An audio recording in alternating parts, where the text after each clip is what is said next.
everyone, what's going on? Joey here, and it's time once again. It's Friday, it's March 17th. It's time to reveal finally someone under the mask of The Masked Singer, and today we're going for the fairy. That's right. Before we get started, make sure you subscribe, you turn on notifications, and you give this video a thumbs up. Let's get started. So we really didn't have many options in who we're revealing. If you go back to our Masked Singer live stream pre-show, which is always Wednesdays at 7 p.m., I said to you guys, oh, we're going to reveal the squirrel. Even though during that video, we actually did wind up revealing the squirrel. But also during that video, we somehow already revealed who's under the mask of the fairy. So if you join us for that live stream, which you totally should, you already know where we're heading in the direction of this guess, okay? So remember, with the fairy, we only have 1 week of clues. And I have to give credit to the Masked Singer's producers, because this season, I think we've probably gotten the easiest clue packages ever. I mean, the Michael Bolton one was like, oh, come on, that was so easy. The Dick Van Dyke one, same as well. So with this one, they gave us the clues prior to the show starting, which, I mean, it was great for us. We already figured it out. But it's also like, come on, let's hold it off just a little bit, just so that we're a little surprised on the show.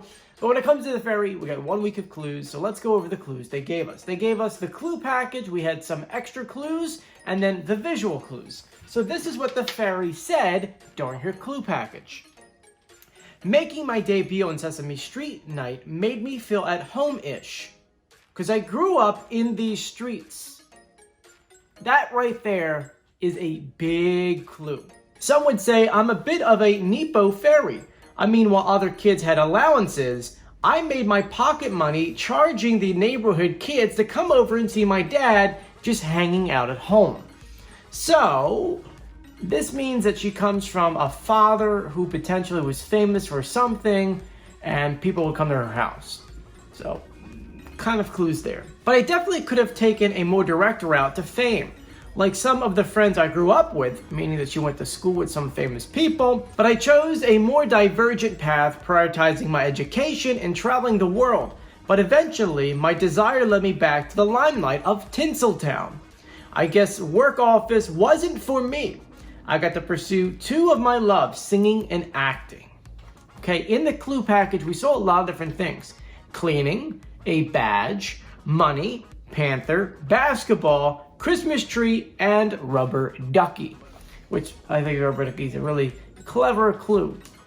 Then we had an extra clue. Out came the Cookie Monster, who showed up a plate that said endless love. That clue package right there really pointed to someone that we all should know. Now let's get into the pitch correct audio. For those who don't know, every single week The Masked Singer gives us these clue packages. But in the clue package is the real celebrity voice that's hidden under like a little bit of editing. You see, they take the real celebrity voice and they run it through a system, and you get some alien kind of like voice where it doesn't sound like a celebrity. Because let's be honest, if you could hear the real celebrity voice, you wouldn't know who it is, and it kind of ruins the fun. So what do? They, make it that alien voice, and then you have no idea who it is. But me being me, I'm an executive audio producer in New York City, where it's my job to make audio sound good. I figured I could slow down the audio and pitch correct it. That way we can hear the real celebrity voice. And so I'm going to go ahead and play for you the original audio they gave us, and then the pitch correct audio. Take a listen. Making my debut on Sesame Street night makes me feel right at home-ish, because I grew up in these streets. Some might say I'm a bit of a Nepo fairy. Making my debut on Sesame Street night makes me feel right at home-ish, because I grew up in these streets. Some might say I'm a bit of a Nepo fairy.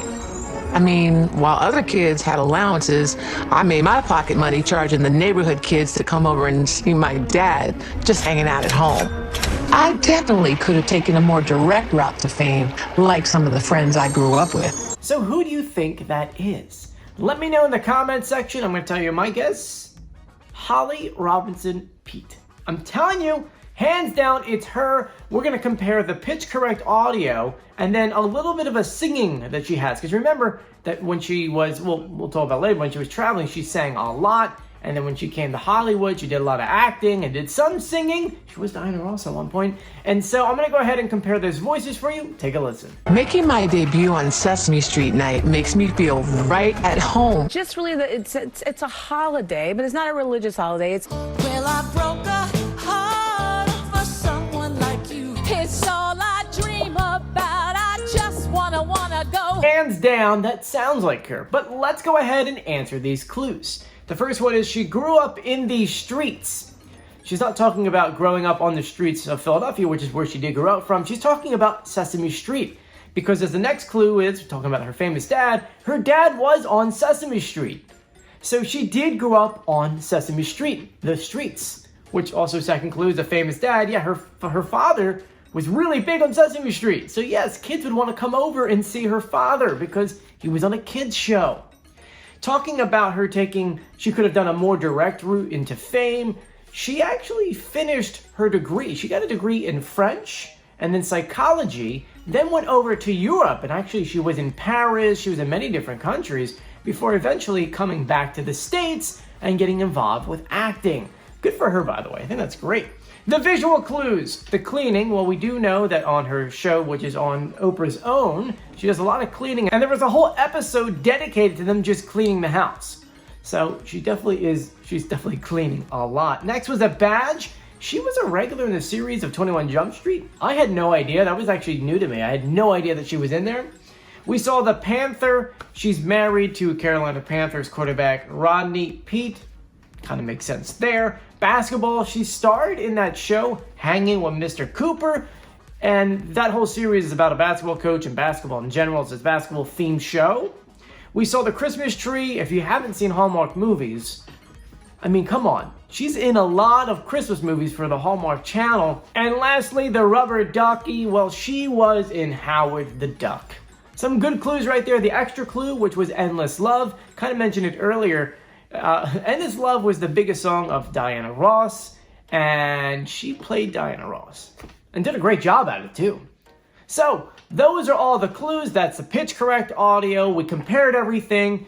Holly, welcome to The Masked Singer. Let me know in the comment section. Do you agree with me? Do you disagree with me? If you actually disagree with me, let me know why. What clues do you have that I don't? Anyway, I want to thank you for joining me. If you haven't done so yet, please subscribe, turn on notifications, and give this video a thumbs up. I'm Joey. Stay safe. See you later. Bye.